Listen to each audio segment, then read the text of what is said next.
Hello, my name is Benjamin Hart. I'm an American attorney and the managing director of Integrity Legal here in Bangkok, Thailand.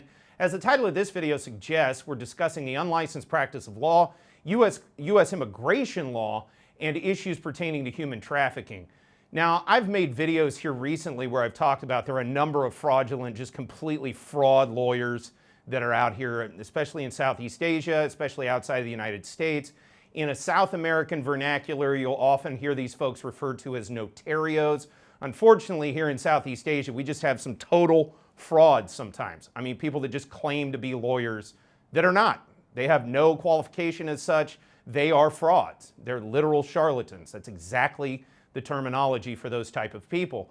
And they don't really see the legal quandary that they constantly put themselves in the context of U.S. immigration law. As we've discussed in other videos, 8 CFR 292.1 under the Federal Code of Regulations in the United States stipulates that only attorneys can take fees to assist in U.S. immigration matters. And people just kind of overlook this and they play all kinds of games. You see a bunch of these charlatan types in the United States play all kinds of games with the wording of that. And unfortunately in the past, especially in the very recent past in this last administration, which it's hard to call it that when it was entirely run by AutoPen. But that being said, in this past administration, there was a great disregard, in my opinion, for really any kind of laws, especially associated with immigration. And this needs to end. In the film The Firm, they point out that, lawyers that help others, that facilitate the undermining or the subversion of law are actually the worst types of perpetrators out there. And I can't think of folks that are any more deplorable under that sort of rubric than those who fake even having the credentials to provide analysis, critical advice, and conclusions based on the law.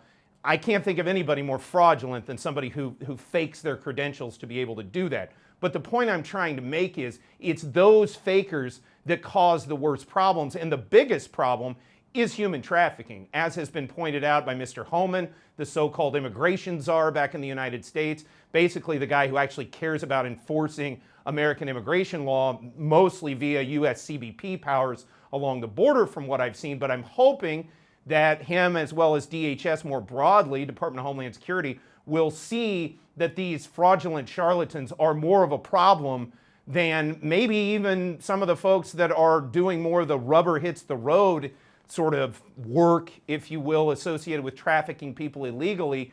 People will see that the folks that assist fraudulently in basically obtaining oftentimes, sometimes fraudulent documentation to travel to different places, especially the United States, could be engaging in human trafficking.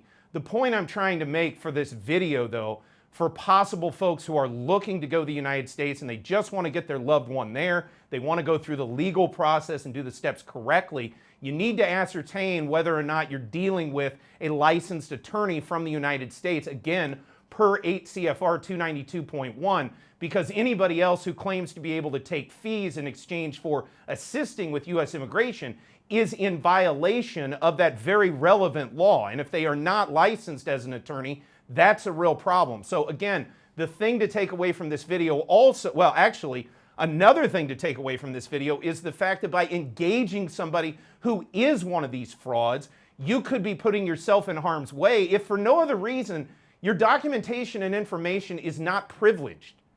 Okay? You're dealing with a fraudulent individual.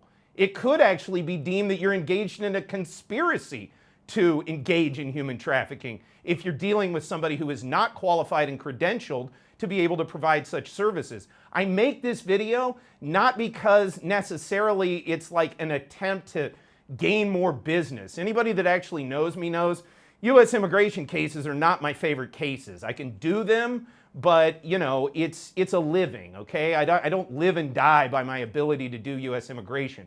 But that being said, I'm more making this video as sort of a public service because people can fall under the sway of these charlatans and it can cause them all sorts of problems in a U.S. immigration context that could have really serious penalties under American federal law. Now, I would like to see some of those penalties applied to these people who operate in this manner, but that said, the warning to be taken from this video, if you will, is that, look, you need to ascertain you're dealing with somebody legitimate, because failure to do that could lead to some real problems. And I think that's especially acutely the case moving forward in this second Trump presidency.